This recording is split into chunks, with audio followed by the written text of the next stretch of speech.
Welcome to my channel. This is Mario Lord, also known as Real Estate Guru PK. On this channel, we talk about my real estate endeavors. We also have the top real estate producers and the top entrepreneurs in the country. Be sure to click the link below with Justin P with his Support Black Colleges marketing course. Also with Jason White's Crack the Code affiliate link, click that below as well. Also to support the channel, Webull, M1 Finance, Chase, Discover, Robinhood, and Public, a stock trading app. We hope you enjoyed this episode. This is Real Estate Guru PK signing out. So I was just because I would actually tune into his lives. He was entertaining. I agreed with some of the things he would say. Kevin Samuels. Some of the things I agreed with, some of the things I didn't. But I requested him on live, but I never thought that I would get picked. Like, it was just like, let me just request, and didn't think nothing of it. And the next thing I know, I'm just watching the live, and then, you know, when you go on live and you're up next, or like you go, you was in the queue. Yeah, started doing a little circle. I'm like, oh my God, I'm going up. And next thing you know, I'm in front of 12,000 people, and but that's basically how it happened. And yeah. Did you agree with what he said? Part of it. So he was basically telling me if I wanted to find a husband, that I had to actively date. I had to maybe not focus so much on my business. I guess the only part I didn't agree with is that, like, boss women are unwanted or manly or masculine. But I do agree with most of the things as far as like how to find a husband or wanting a husband. I know it comes with, I don't want to say a cost. A cost is the wrong terminology, I guess, but you have to carry yourself a certain way to find a real true husband, if that makes sense. Okay. But yeah. But enough about me. So, you want to introduce yourself? Yeah. The legend, the myth. No. Man, I'm Kabir, creator and founder of Credit Fixer. Man, just built a platform to, empower people to fix their credit. I'm trying to give you guys the knowledge, the tools, the resources to fix and manage your credit. Not even just on the business side, on the DIY side, but also on the business side. Man, I'm a father, I'm a husband, learning how to be a great CEO. My God. Man, we gonna get into it, man. I'm just a good dude, man, that's striving to, do my best to help, ordinary people become more and more successful with their credit and, financial literacy. So when did you launch your software, and why specifically a credit software? Yeah. So I officially launched my software August of 2021. Mm-hmm. I actually did a soft launch earlier that year in February. And I'll get into, that was like a dumpster fire, but we'll talk about that in a moment. But the reason why I started is because I had started fixing my own credit. And back in like 2016, like when I was trying to get a house, I had ended up paying somebody, $1,500 twice, right? Oh, wow. And didn't get no results, right? And so I reached out to my boy that fixed credit. He was like, nah, man, I'm not even gonna charge you. He was like, you smart. Like, here's some books that I think you should read. Once you read these, I'm sure you figure it out. Read them. And once I did that, I literally did what was in that book at the time. It was like 609 letters and stuff. 609 was, really working. And I did that, fixed my credit, and from there, the rest is history, man. Make a long story short. What was your credit score when you was trying to get it fixed? See, that's the cold part. I had like a 675. And the cold part about it at the time, I had a late payment, an old late payment, and like 12 inquiries. So it was really the inquiries that was hurting me. And I didn't know that because I didn't know nothing about credit. Right. And nowadays we know we could just call in and get inquiries removed in 24 hours if we know how to do that, right? But at the time, I didn't know. And this dude just took my money. He just took my bread and ran off with it. So that I was just very ignorant to, credit and how to, fix it and remove negative items and stuff like that. And so he took advantage of that for me. And for when that happened to me, I knew that it was happening to thousands and millions of other people in this space. So once I learned how simple it was to fix my own credit, I was like, man, I gotta do something about this, you know? And that wasn't like the initial thing, like I gotta do something about it. Like I was fixing my family members' credit. And so what happened was, because I'm a software engineer, I work for Boeing, and, you know, I had already skill set to, you know, create software.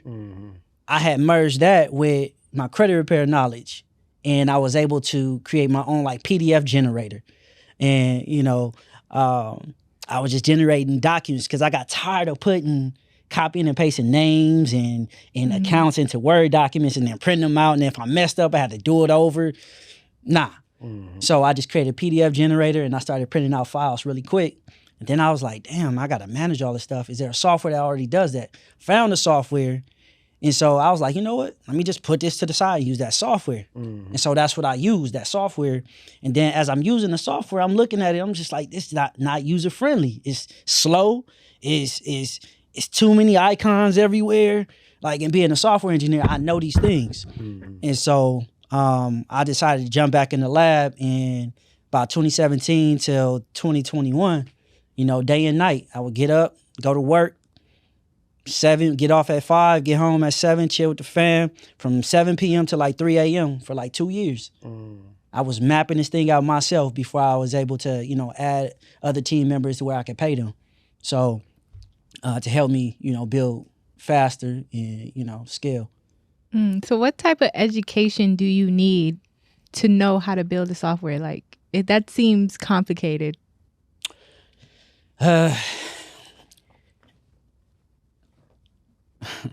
You don't need a lot of education. You really don't. You know, when I first started out, I was learning from people that don't look like me.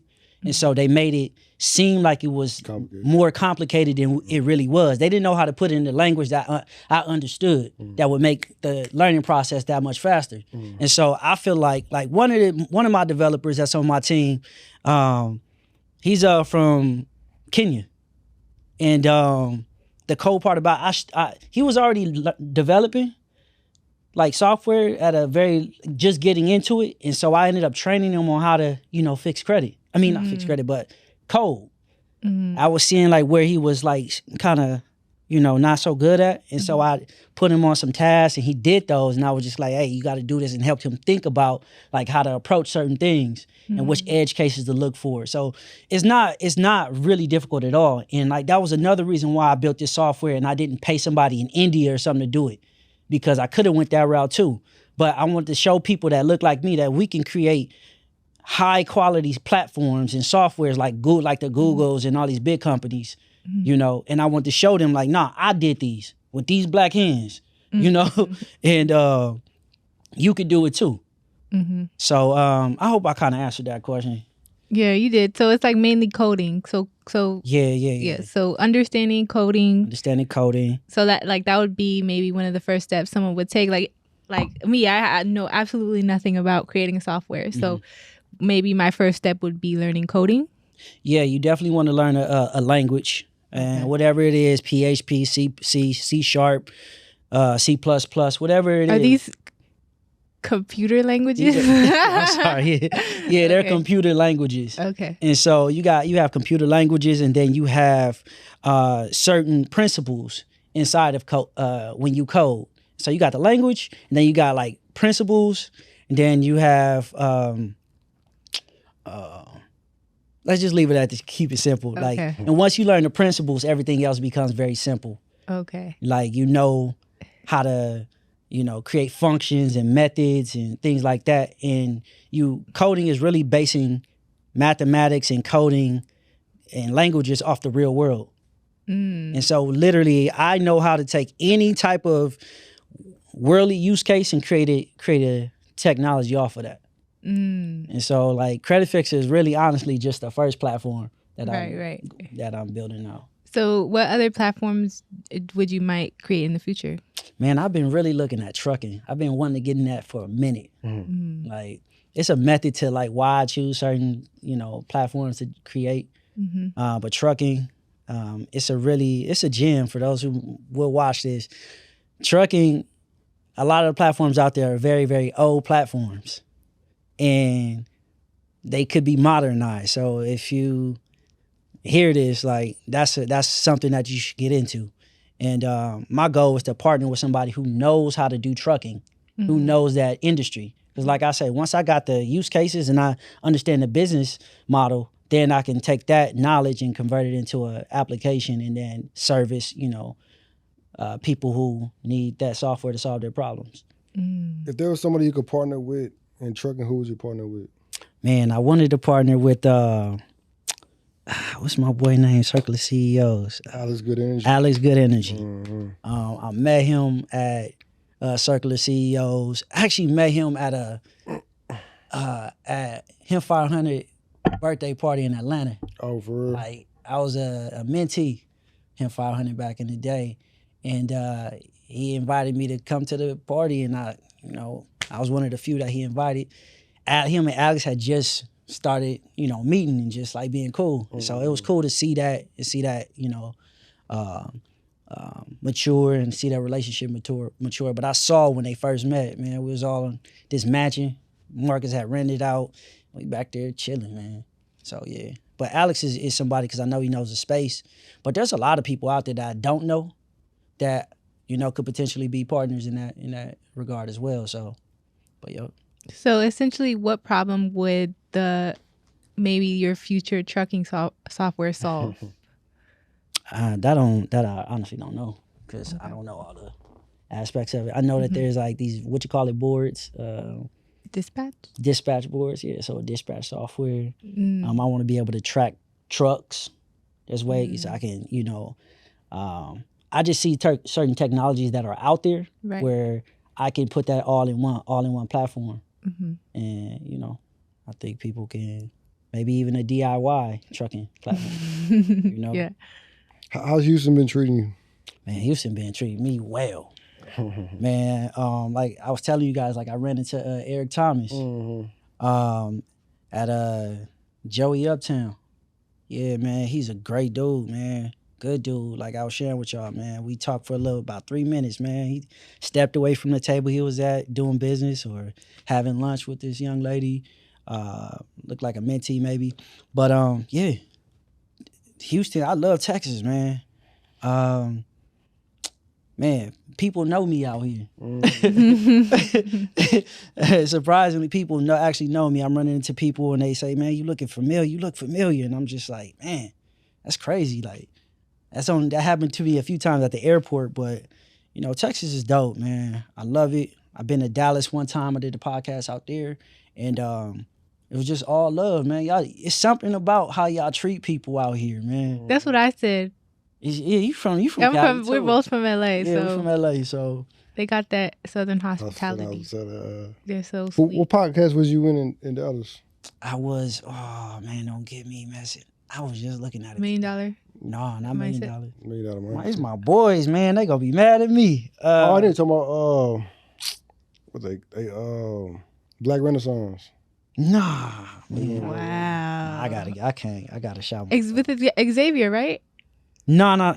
Oh yeah, I did do Xavier podcast out there too. $1 million mindset. Right? Yeah, of course. Yeah, so I did 2 though. Oh, okay. Yeah, so I did Xavier. I did Xavier's podcast, and then I did my boys that I want to shout out, but it's all good. But yeah, I did Xavier's podcast. Dope. Man, that one went crazy though. Xavier podcast was a good. It did you good? It did well, man. Cause he got a dope audience though. Yeah. Like his listening audience is to the moon, man. When he say whatever he put out, people really listen to it. So that's you talking about like his Audible. It's Audible. Yeah, like he on Apple, he on all these listening podcasts and doing crazy numbers over there. What other big podcasts have you been on? I've been on. You was on Finesse's Club, right? Yeah, Finesse's Only podcast. I was on that one. Man, they was really trying to get into the good stuff. Had me talking about multiple wives and all that. Oh yeah. I was like, my boy H-Dot was like, nah, he in the background. Like, Oh my God. So you would want Shout out my dog, polygamy? You would H-Dot. want polygamy if you could? Man, to be honest, I didn't already tried that, man. Oh, for real? Yeah. One is better if you wasn't new. So you prefer one? Yeah. Okay. You know where I'm at as a man, and you know, I don't play with women, you know, and like I think it's very important that you have the capacity and you have the, you know, finances, you have the, you know, that spiritual aspect, that mental aspect to be able to balance that lifestyle, and because it's beyond sex and looks and all that, man. You dealing with people's livelihood, children, and that can really mess a lot of people up. So from my experience, I learned that, nah, leave that alone. It's better, one is better if you wasn't new. You need to learn how to maintain that one excellent, very well before you even think about trying to go that route. So at the time, you was already experiencing that, or you was thinking about it when y'all was talking about it? You had like No, I had been out of that. Oh, you been out of that? Yeah, I had left that alone. Okay. That's a whole nother, yeah. It's a whole other topic. And it wasn't even like it was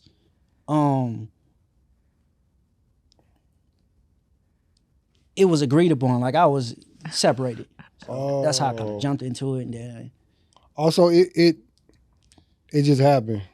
yeah, and like I always had the intention. I was never gonna leave my wife. So, but that's once it got to that point to where I kind of realized the mind games were like, nah, you need to leave her for me. I was like, oh shit, okay. Was she living with y'all? Nah. Oh, okay. Mm-mm. She living in Atlanta. Interesting. Yeah, man.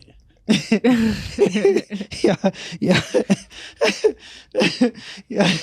I mean, I'm trying to stay out of that. Yeah. Nah, but that's how that went, man. But it was a lesson learned, man.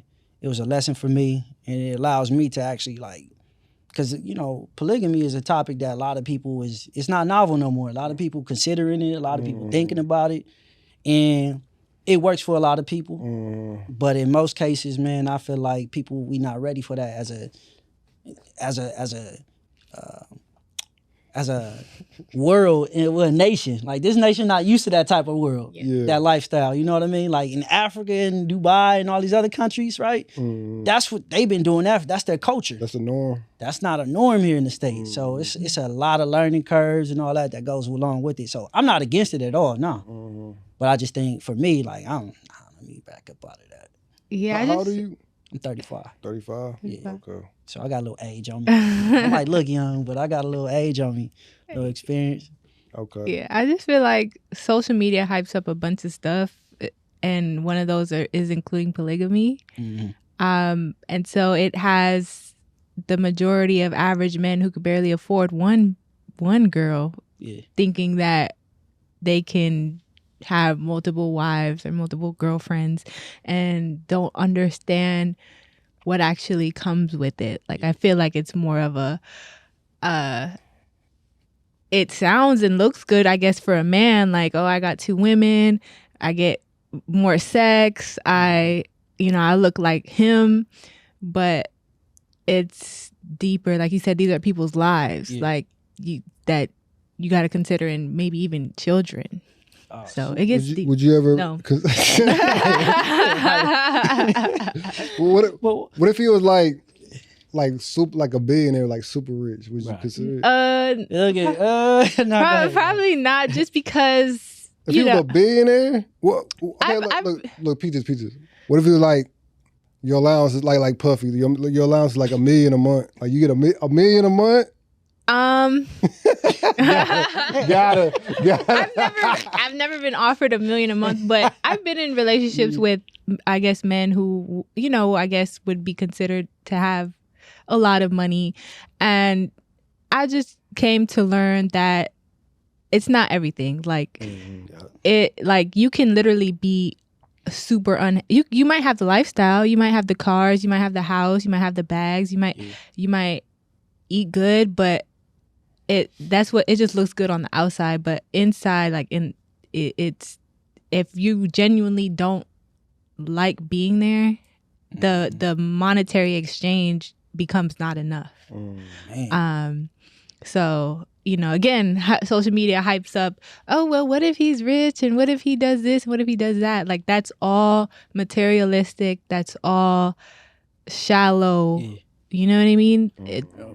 But if you take away the money, let's say the money disappears, is he there for me? Is he emotionally in tune with me? Does he actually care what I'm going through? Yeah. So a lot of time, and I've seen it firsthand, not only with myself, but with other girlfriends, you know, like, there is no emotion, like there's no care as far as you being a person. It's just like, oh, well, I pay the bills and, you know, and then they go do whatever the hell they want to do. And you're just at home crying with your Birkin bag or, you know what I mean? So it's not worth, I don't think it's worth it over time. Like, if I did that, it would just be like, I'm gonna get my $1 million for the month, put it in my bank, and I'm out. Like, I'm not. So you just gonna get the month?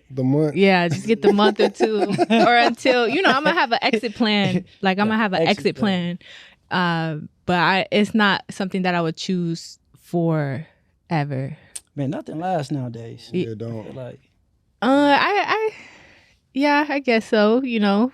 I think people evolve and emotions change and people just grow out of love, and it is what it is.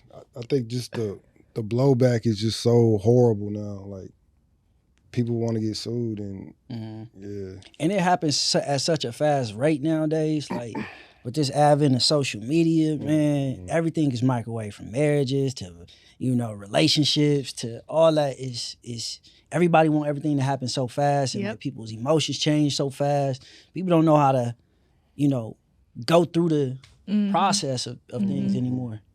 And then what happens is, like, you got a guy, right? Say y'all get married young. So I get married like in 21, 22. Like, he's constantly trying to get he's trying to get this money. He's trying to evolve. He's just, and then he gets to where he needs to be at. And then the women see, and they're hit him up on Instagram. It's like, does he have the self-control to be like, hey, look, I got my girl here. And then she complaining. And then he's like looking at her, you know, funny because these more attractive girls are.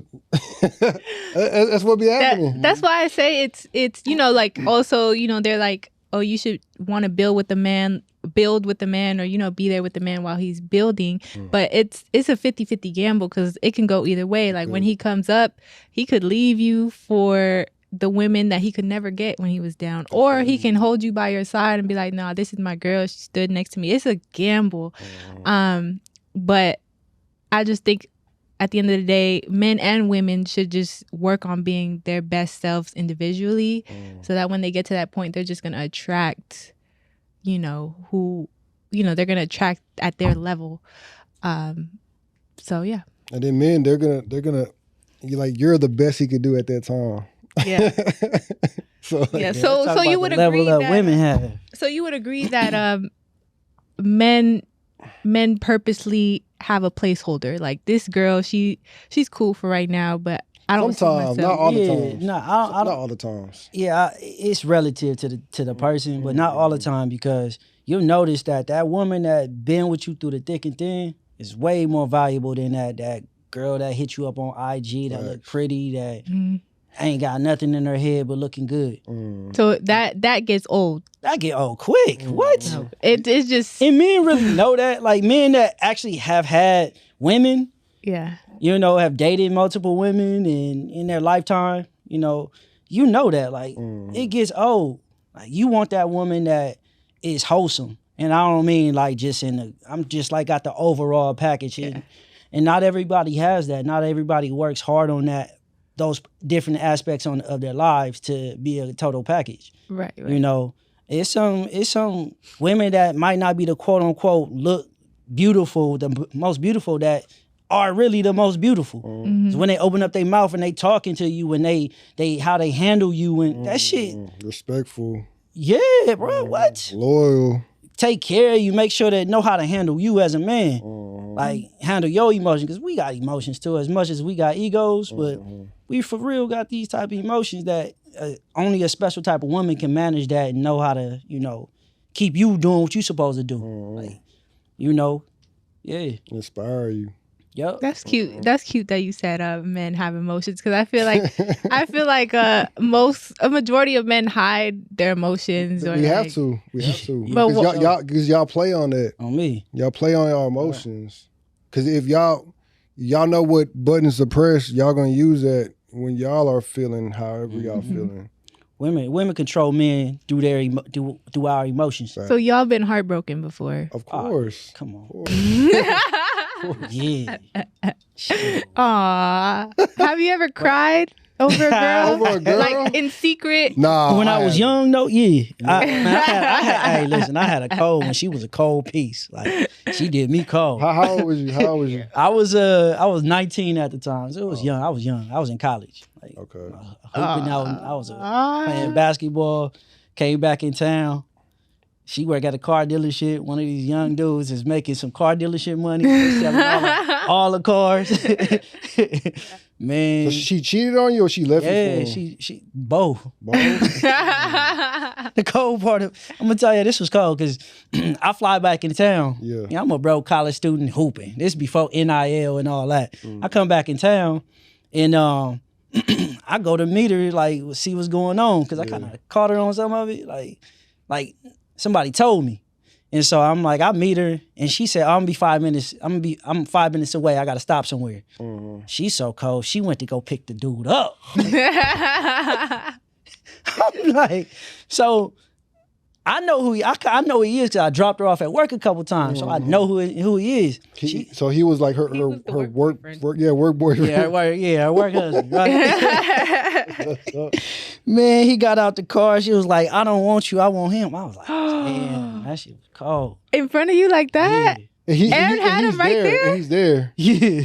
Yeah. So you didn't want to fight him? I never fight a man over no woman, man. I mean, I had that principle too, but at the same time, it's like, why would you come if you knew I was gonna be here? I don't even know if he knew. It was like he didn't know to know. Like, okay. Like, it wasn't no disrespect to me. Like, I mean, obviously he probably seen me, but I ain't never spoke to the man. I probably said what up on the way out or something. I don't know, but like, nah, that's not how a man's supposed to move. If she chews up like that, that's on her. You know. So yeah. So that's what how that was went. so then what was your reaction? Man, I hopped up in a homie car and went home. You cried. Yeah. I'm going. I ain't gonna hold you. Like, that was the first time I got my heart broke. You talk about an athlete So like never in high school you got your heart broken? Nah, Middle man. school? I'm a hooper, man. I was getting cheerleaders and stuff like that. But it's the first time I got my heart broke. But it was a lesson. Like, I take everything as lessons. I don't believe in no losses. Ever. Do you think that might have been karma? Hell no. Okay. Nah, man. Because I feel like I've done some wrong things and, you know, karma hasn't hit me. You know, I feel like I don't believe in karma like that. Like, people believe in karma. Oh, you do this, it's gonna happen. No, sometimes God give mercy to people. Sometimes, like, He'll hide your wrongdoings, and He might show others wrongdoings for you to learn from. You know, so I don't believe in karma like that. I think we will all want that grace and mercy sometimes, and I feel like not all my, like, I haven't done things. I'm not perfect, none of us are, but and it's come out. But I'd use those as examples for other people. So when did you meet your wife? 2012. 12. In Chicago. So she's been down ever since. Yeah. Did it take like a little bit to get her, or she wouldn't play no games? Nah, she don't play no games. That's what I like. That's what I love about her. Like, that's what I respected about her, like, from the jump. Like, she a dope ass mom. She's a dope ass woman overall. And I'm real lucky, honestly, because, man, you talk about a man maturing and learning how to grow, and, you know, being, you know, a handsome dude, and, you know, being, you know, a guy that's doing things. I mean, you get to thinking in your ego, you thinking like you can, have whatever you want. And shit. All I can say is like she's a dope mother.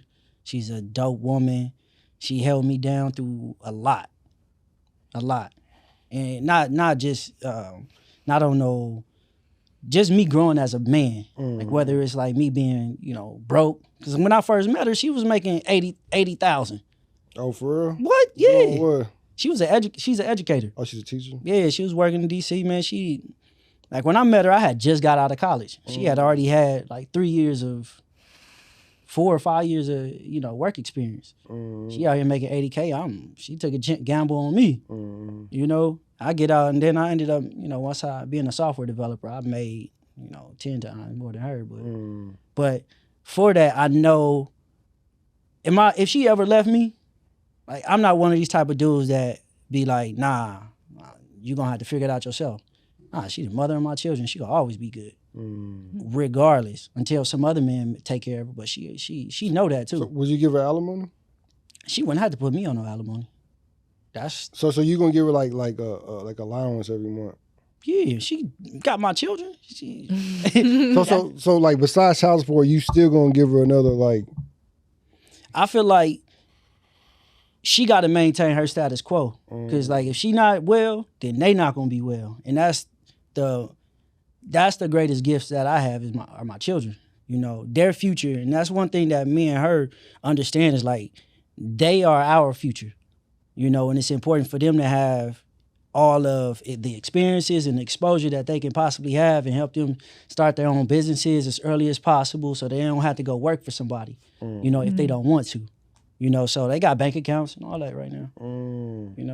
Okay. Yeah, but she, man, my children, my son 9, he in the 6th grade right now. Like I got my daughter, she a gymnast. She cold at sports. Then I got my son Hadi. Man, this dude too, but he off the charts, man. So 3 kids? I got 4. Oh, 4. Yeah. I really don't like talking about my children though. Oh, okay. Because like on social media, like yeah. That's why I don't really show them that much. Yeah. Because like I just always been a private person. Yeah. And so people have to figure me out. Mm-hmm. But I'm a real open person at the same time. Mm-hmm. But when it comes to them, I try and keep it private.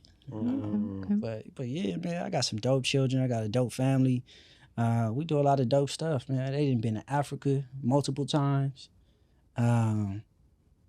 Exposure is everything, man. So do you have some marriage advice? Yeah, don't get married. No. Man, just know that getting married is not the finish line, it's the start of the race. That's the crazy part about it. People wait 6-7 years to get married. Bro, when you get married, that's the beginning. Cause now you learning how to become one. Mm-hmm. And this person gonna change every year, you gonna change every year. So, people say it's just a piece of paper, but it's really different after that piece of paper is signed. Man, fuck that piece of paper. I hate that piece of paper. Like, honestly, if I had to do it all over again, I'd never go in front of no judge to tell me that I'm married to this woman. It's really just another legal contract when you get down to the fundamentals of it. And that's what legally binds you to get sued and all that alimony and all that stuff like that. But nah, man, I would never do that again. But damn, there's a point I wanted to make. What did you say? It took me somewhere. So it really feels different, I guess, after getting married. Like, yes, because you gonna change, she gonna change, and you gotta be willing to relearn. You gotta learn that person every year, every day. Sometimes, depending on the person. Like, people got habits that you gotta deal with. People got, because a lot of times we come from different environments. And then if you come from a different culture, that's a whole nother situation. You know what I mean? So we don't take these things into account because we just dealing with each other. But when you marry somebody, you marry that family. We've never been taught the science of mating and marriage. No. They don't teach that in school. No. So you see a lot of divorce rates and all that because you get so caught up on the love aspect. Nah, man, it's a lot that you deal with. It's deeper than love. So much deeper, man. Because like you said, you fall in and out of love. Oh yeah. Like, I'm pretty sure, in my past relationships and current relationships, I'm pretty sure, we fall in and out of love. Yeah. Some seasons are better than others. Yeah. Some seasons are like, I don't know if this is for me, you know. So man, that's a fact. Like, like you gonna have these different seasons. You might like this person. I used to hear this stuff. Like you're not gonna like this person. It's been times where I just was like, man, I don't even know. Yeah. Like, but it's good to like separate sometimes. Like go on a trip by yourself, or she go on a trip by herself with her friends, and because when you miss somebody, it helps. Like not seeing some. It's just different ways and different tactics that you use to really grow a marriage, and that's just what it's all about, man. Just being able to grow with somebody and see each other's like faults and not try to force somebody to change. That's the thing. You gotta allow a person to be who they are and just allow them to grow. And that's the biggest thing. That's why. I got a question for you. Do you think people, especially like women, you think women are getting married just to get married? I think women want to be married just to want to be married. Just want to be married, just to have like one up over their friends. I hear women talking about like I'm waiting on my husband. I'm waiting on my. You might just be waiting. I guess from a woman's perspective, it's like that's. It's like the ultimate goal. It's like that part of y'all is completed, and then you. But then y'all dumb down and y'all stop doing. Which I was. It's innate for a woman to want that. Like I feel like natural. A woman's. I guess one of her biggest accomplishments in life is getting married by a good man, not just anybody, but getting successfully married, getting a ring, getting someone to take care of you, someone to give you a child, right? Because I'm talking to the women who want marriage and who want kids. Not every woman wants to be married. Not everyone wants a kid. But to those who do, you don't want to have a kid by just anybody. Absolutely not. And then you don't want to have a kid and do it by yourself. Yep. So it's like marriage is like that security net and safety blanket for, okay, I'm married. This man got my back. Again, not just any man. And I can now have my children and be safe.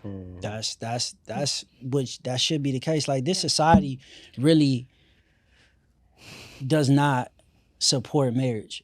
This society is probably one of the worst societies to get married into because it doesn't. No, for real. Because it doesn't support marriages. Like so women are just operating their nature. Yeah. And women should want that. And men, desire that too, believe it or not. Like, how you feel about Kevin Samuels' message? I like Kevin Samuels. He gave a lot of good game. He gave a lot of good game, despite what people thought about him. I think the manner he was talking to a lot of black women, ruffled a lot of feathers. Yep. But at the same time, it was needed. Yeah. He was needed a lot in our community. Yeah, because like nobody was even ruffling those type of feathers. Black women wasn't even being talked to like that. Correct. And at times I felt like his delivery to black women was hard for them to swallow. It was harsh at times. But, it was harsh. Like I know for a fact that he cared about black women and black marriage, and he wanted successful marriages. He said all the time, they don't talk about all the black women that thank me for saving their marriage or helping me get into a healthy marriage because you changed how I looked at things and you helped me stop acting the way I was acting. Yeah. Yep. Yeah, as someone who's actually spoke to Kevin Samuels, his delivery was kind of... It was harsh. So I feel like, although a lot of the things he was saying was true, I feel like some women didn't take the advice because they felt attacked.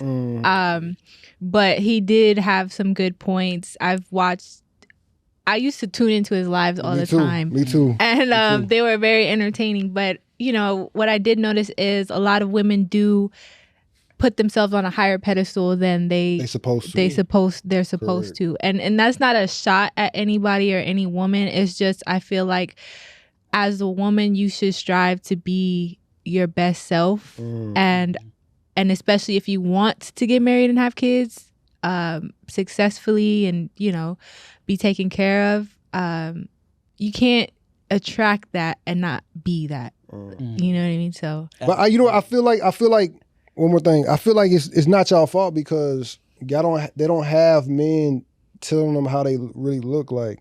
Like they have men constantly telling them how beautiful they are and how they're flawless. And so then when Kevin Samuels like, hey, you're not a 8, you're not a 9, you're a 7 at best.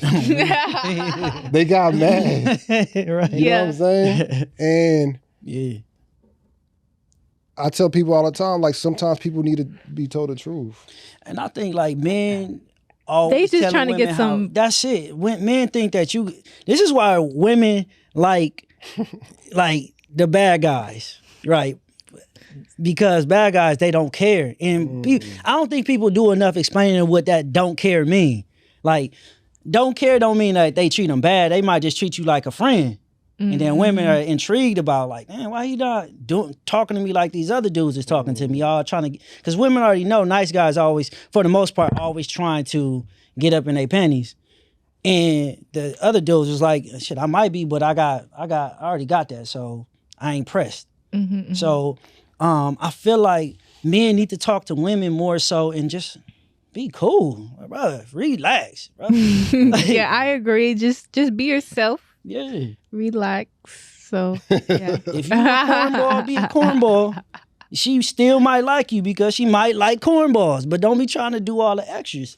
Yeah. You know, be yourself. Accept your own, be yourself, and it'll work out. Definitely. I can't tell you how many times I felt like when a guy would approach me, it's like he's interviewing for a job. Like, like just be yourself. You know what I mean? You don't have to, if that makes sense. Yeah. So how? Let's talk about money. Yeah. So how much you made last year? I made 7 figures. 7 figures. Yeah. What was your biggest month? My big after I did the it was either after I did Xavier's podcast. I think it was after I did Xavier's podcast. I was in like August, I want to say, when it came out. That was like you're selling courses like everywhere? Nah, I don't sell courses. Just the software. Just the software. Oh, the software. I actually have a Credit Fixer Academy. Yeah, I have Credit Fixer Academy, which has courses in there. It's like Udemy. So if anybody done that, and just so y'all know, like I build everything inside, in-house. I don't pay nobody to do that. You know, of course now I got developers on my team now, but I still lead the development team, and we have an academy. So if you ever been on that, it looks almost exactly like that. So yeah, we got courses, but it's the DIY side, and then I got the business side, which I rarely speak about, but like this year that's coming up, this year's already here, but we're doing more advertisement about business, the business platform that we have, Credit Fixer Business, and then our white label, our DIY white label. You know, I didn't have like a lot of people. I didn't already put it out there so that they know that it's coming out at the end of March. That's gonna go crazy. That's gonna go crazy. I know for sure.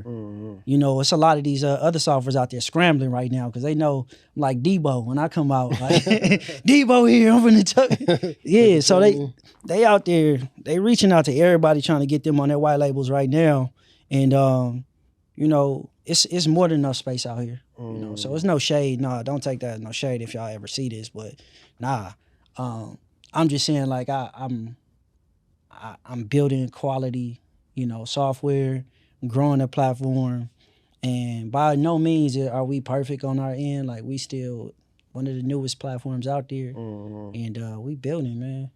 Yeah. Where you see yourself in 5 years? 5 years, I see myself in Canada. I see myself in the UK. Like living or just visiting? No, I see this company. Going over there? Yeah, I see Credit Fixer in the UK. I see Okay. Credit Fixer in Canada, and allowing those people over there to fix their own credit too and run their credit repair businesses. I see us having Credit Fixer credit card, our own credit card. Oh, that's live. Yeah, man. I like your vision. I like where you're going with it. Yeah, we just launched Credit Fixer offers engine. So this is how Credit Karma was making their money, and they were, offering primary credit to the users, the user base. So Credit Karma was free to sign up to. So they had over 3 million, 200 million people signing up all around the world, and then they had credit card offers. And they would get paid $100 just for them signing up, whether they got the card or not, qualified the card or not. They got $100. So you think you can do the math on how much money they was making, So Credit Fixer has a Credit Fixer offers engine now, and by the time this is out, it'll go live.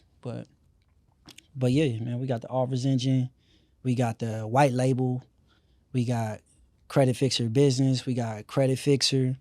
What else we got? Shit, man. I see us making $1 million a month in the next 5 years, probably sooner than that.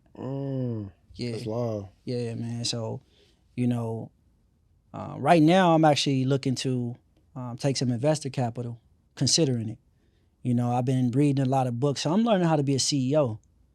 I went from being a developer, creating a software from an idea. Now, I got people that work for me, and I got team members, and it's really important to understand how to run a company, not just make money. So I'm reading books on venture capital, so I know how to handle and deal with these big boys, because this language can get real tricky. It can get real spooky in there. You end up selling it, taking some, revenue. Then they got, they got all this language in there that basically when it hits like 100 million, they get 80% of that and you get like 10% of it. And you like, wait a minute. I let you get in here for 5 million and now you get 80% of the, what's sold from the company. So a lot of that happens. So by me knowing that and getting into this venture capitalist space, I'm learning what to ask for, what to look for, how to properly structure the company. And so that I can get to that $1 billion status, because that's the vision. Take Credit Fixer all around the globe and become a $1 billion platform. Okay. I always ask all my entrepreneurs with kids this question. Would you be mad if your kids like wanted a 9 to 5 and didn't want to be an entrepreneur like you? Not at all. I would never be mad at that. Like, because I think like people working hard is and you doing what you love. Like I'm always gonna teach my son asked me one time, like he saw like what I looked at my stripe one time. And he's 9, he's 6th grade. He can read, he knows math. And so he was like, man, that's a lot of money. I was like, man, don't focus on money. He was like, how do you make that type of money? I said, solve problems. And I was like, man, the bigger the problem you solve, the more money you make. So I teach my children to solve problems. Don't focus on money. Because when you get money, like, and you get things, it don't matter. I don't care if women got all the Chanel, Louis, man got all this Louis, Gucci. Bro, when you got it, it don't mean nothing, bro. I got shoes that I used to love that I don't even touch no more. Like, that's one thing about me. I like fresh shoes. Yeah. You know, I got some Louis on the way. That's and I, you know, but at the end of the day, like, these things, they just things. So I teach my children to do what you love, and I expose them to everything. If you want to go get a job and work for somebody, do that. I hope you love it, though. Love what you do. Okay. Yeah, you made a valid point as the money. Like, yeah, we need money to live, but don't focus on the money. Like, focus on your purpose and, like you said, solving problems. Because when I started making a little bit of money, you know, it was the first time I really had money to kind of spend and splurge. You know, bought a little bit of jewelry, clothes. And once you get that out your system, you realize, well, what was that for? Like, it's not what I thought it was. So, and then, you know, but yeah, I like that you made that point. Okay. So Will there ever be a point would you sell your company? Man, I got offered 50 million one time. Yeah, how long ago was that? This was early 2022. And I didn't sell it to him because you remember I talked about that offers engine? Mm-hmm. I had just launched August of 2021. So this was like February. So I'm like, I'm just getting started. I ain't even really made no money. You know, and I knew I wasn't gonna get 50 million, number one. And so he you think he really wasn't trying to offer you 50 million? That he was just no, I know he was gonna offer me 50 million, but you know, after the taxes and after all his other things, I wasn't gonna get 50 million. I was smart enough to know that because I've seen friends sell companies and they didn't get what was all of that because of all these different things that go into it. I don't know all of them, but so that coupled with, you know, me knowing like, damn, if Credit Karma could, you know, make hundreds of millions with these offers engines selling primaries, I'm like, hold on. Shit, I know I can make, you know, at least 100 million. Okay. You know, and prior to that, me launching and stuff, I had did my research on other companies. I did my research on Credit Karma. How were they making money? Because I knew they were making money. And then it turned out they had got bought by Intuit for $6.6 billion. And I'm like, why would Intuit buy that? But it was the data, and I knew Credit Karma was already making money from the offers engine. And that's how they got sued for I think 23 million. They already made 300 million. They got sued because they was offering, you know, people primary, you know, trade lines and stuff that they would never qualify for. So remember, they were just getting paid off the application, just signing, you know, applying for it. But so that's what, like, having that knowledge, maybe like, nah. Plus, he didn't want me to work in it. He was a developer at one time who sold a company for 80 million. That's how he got into the VC space. So you think he probably was gonna flip it? Oh yeah. He was gonna take that and turn that into hundreds of millions. Plus, when he said like, nah, I was like, so you want me to come work for you? He was like, nah, I don't even need you to work for me. I just want to buy it. And I know what that means. Most of the time when like a Google buys a company, they just buy the whole company, and that company works for Google and it has Google's name and all that. He didn't want that. He was like, you know what? I got my own developers. I used to be a developer, so now I just want to scale this into, you know, that's kind of what I, you know, figured he would do. So there was like 100 million, or you need more than that? I'm really big on ownership and having control. I remember I just learned that old girl Honey Pot, she sold hers for $300-something million. Jesus. Yeah, and I remember meeting her in like a couple years ago and at Essence Fest, where she was out there selling it, you know. Now she, you know, so I don't know, man. I'm like I said, I want to be in UK, I want to be in Canada. You know, I don't see myself running a company. No, I see me hiring CEO, CTO, and things of that nature, and just being the owner or the founder of the company. That's what I do see. And I have CEOs in the UK, CEOs in Canada, but I do want to own Credit Fixer. And I have to learn how to be a CEO before I hire a CEO. And then I can get out the space as far as that and do other things. Have you seen Acrimony? Nah, what's that? Tyler Perry's Acrimony? You didn't see it? Nah. Okay. You seen it? I think so. Okay. Isn't that with Taraji? Yeah. Yeah. Yeah. And then like they were married and then he got rich after? Is that so she was basically paying all the bills, and he's working on like a software, He's trying to sell it. She's about, this is like 10, 20 years later, she's about to lose a house. And he has an opportunity to sell it, but I think he lowballed him for like $500,000 or something. And he's like, you're gonna make way more than that. So she leaves him, and he ends up selling the software for like $10 million, and he kept the IPO. And then she like went crazy, basically like killed everybody. Because I was gonna ask you, what you would have done in that situation? Like you would have sold, or you would have held, or what you would have did? Wait, so he left her? No, She left him. Like she left him while he was building. Yes, all her sisters were in her ear. Her mom died. Her mom left her the house. Mm-hmm. They was in the house. They mortgaged the house for $100,000. Okay. And then they couldn't do the payments anymore because he took the $100,000 and put it back in his company. Yeah. And like he never worked a day in his life. He was always working. Yeah. Messed up the electricity. They had to get an electrician to come and fix everything. It was just all bad, you know what I'm saying, for like 10 years. And then she listened to her sister or sisters. Yeah. She's the youngest, but she got this crazy temper. She almost killed him one time. Damn. So he gives her like $2 million. He bought her the house back. He gives her like $2 million cash. Hey, I appreciate you, everything you did. Yeah. Like I think he said I still love her. I'm not sure. And then the check cleared everything. So she pulls up on him where he was at his condo with his girl, his new girl, the one that he cheated on her with. Okay. And she like loses her mind and like they're on this boat and she like kills everybody basically. Him? Kills him too? She killed him too. Damn. I think the only person that survived was his fiance.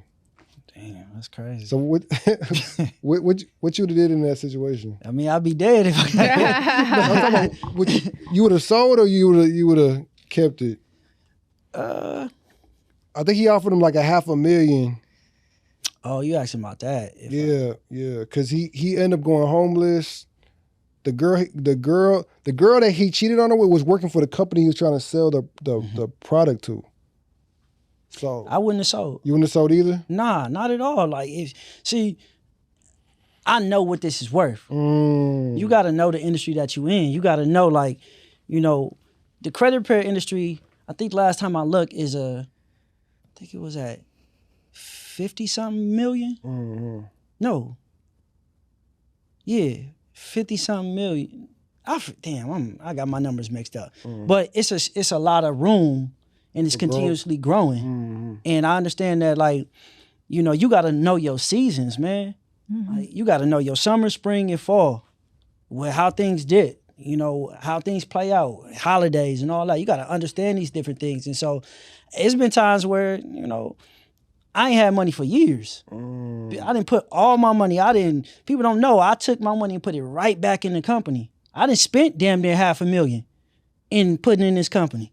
People don't understand that. So it's like, yeah, I made 7 figures, but it's like, man, I didn't see 7 figures. Personally, that's me reinvesting in, bootstrapping this thing. You know, and paying people and doing cost of doing business and making sure taxes is right, trying to do everything the right way. You know, so nah, man, I think I would have went with the punches for sure. Like I'm tried, tested. Even if you lost your wife? If she leave me, that's on her. Because for me, I really believe in what I'm doing. I was like, I tell people right now, like, you gonna miss out.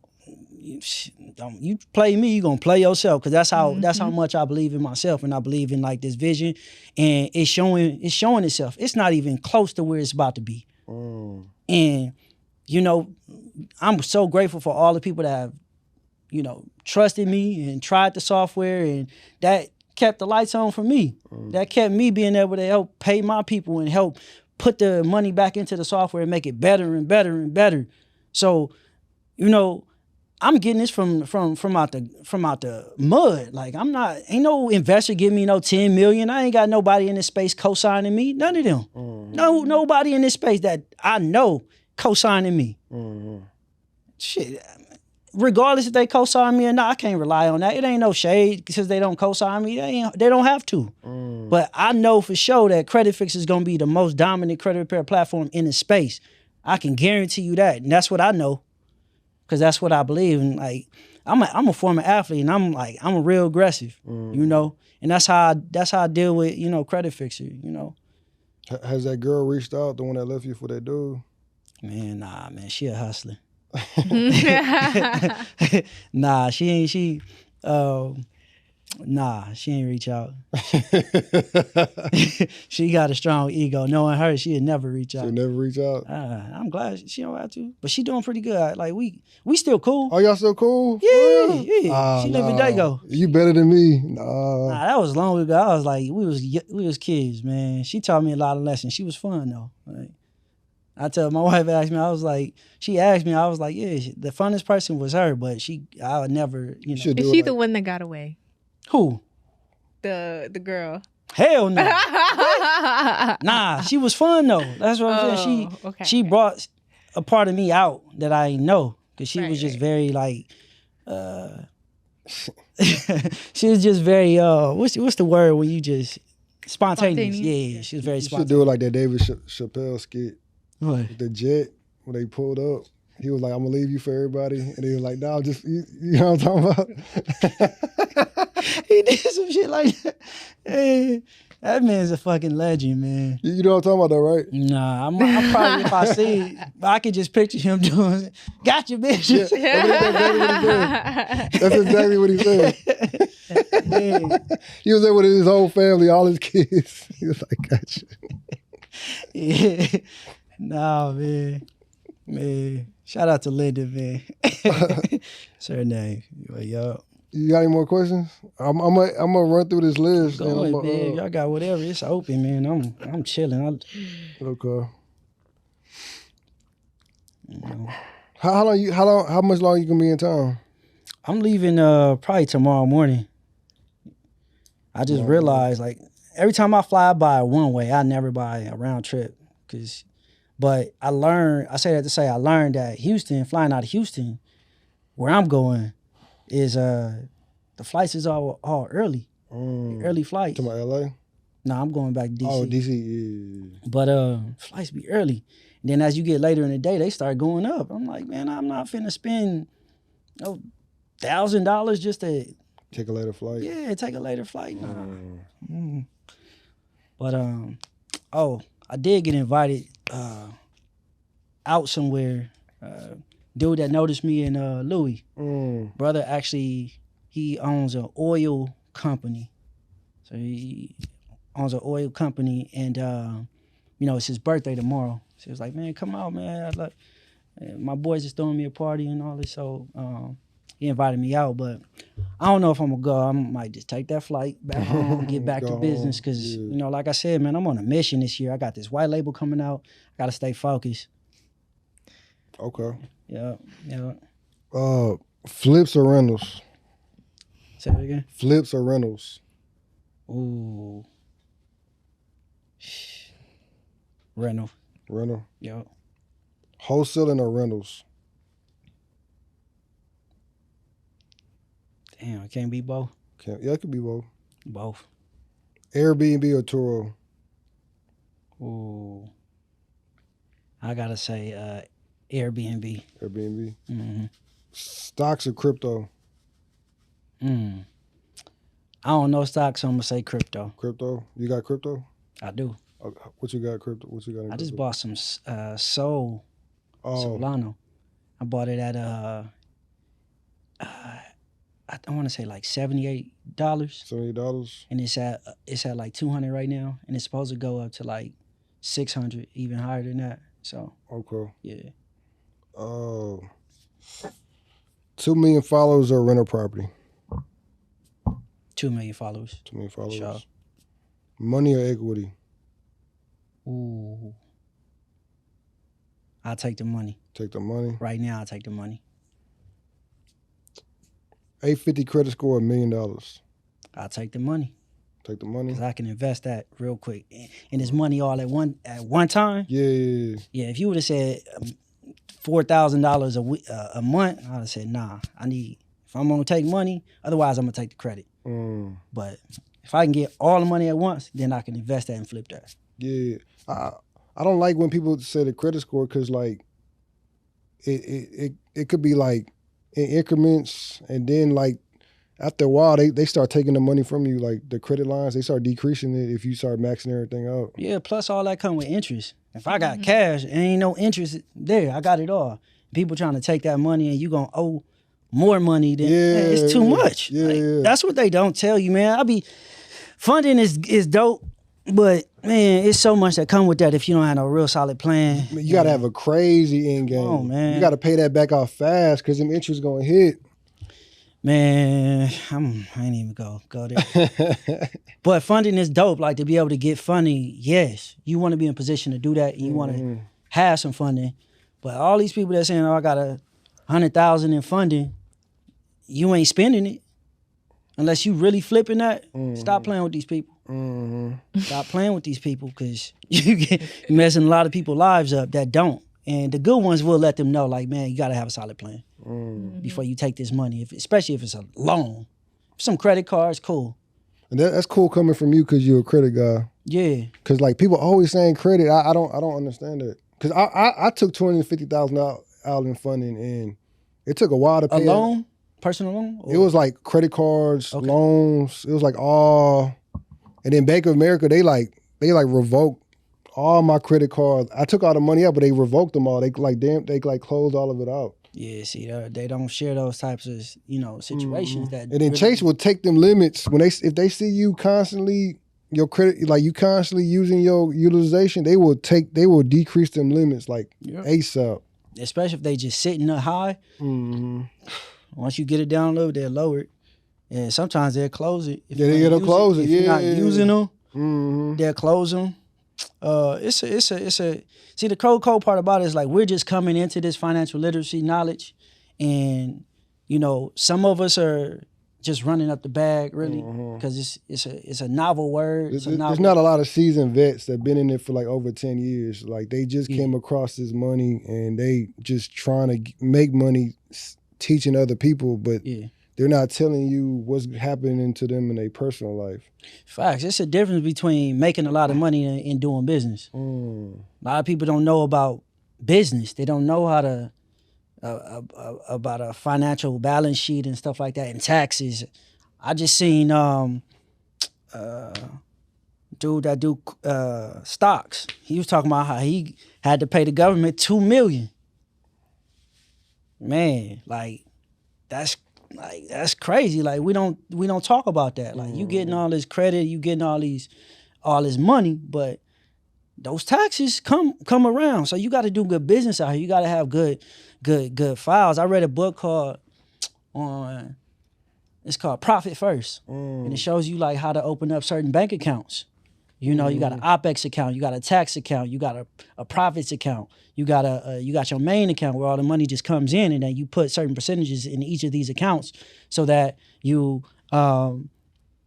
you're able to balance the books, you're able to keep your taxes, stay ahead of the game on your taxes, and at the end of the year you can split profits with your partners. So everything comes out that OPEX account. That's like expenses and paying your employees and things of that nature. So that was a good book that really helped me.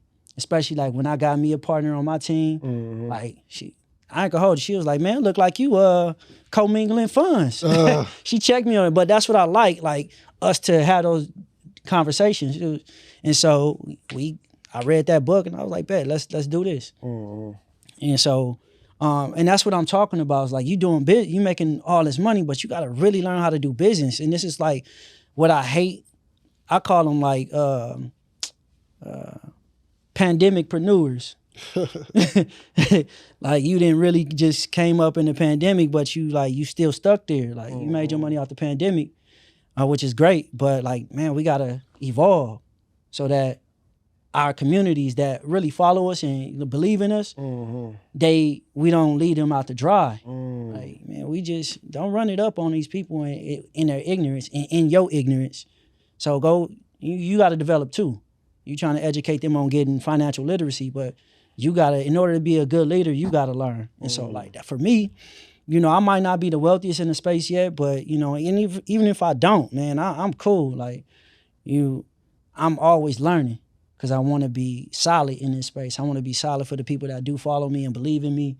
And shit, if I made just $500,000 a year, I think I'd be cool.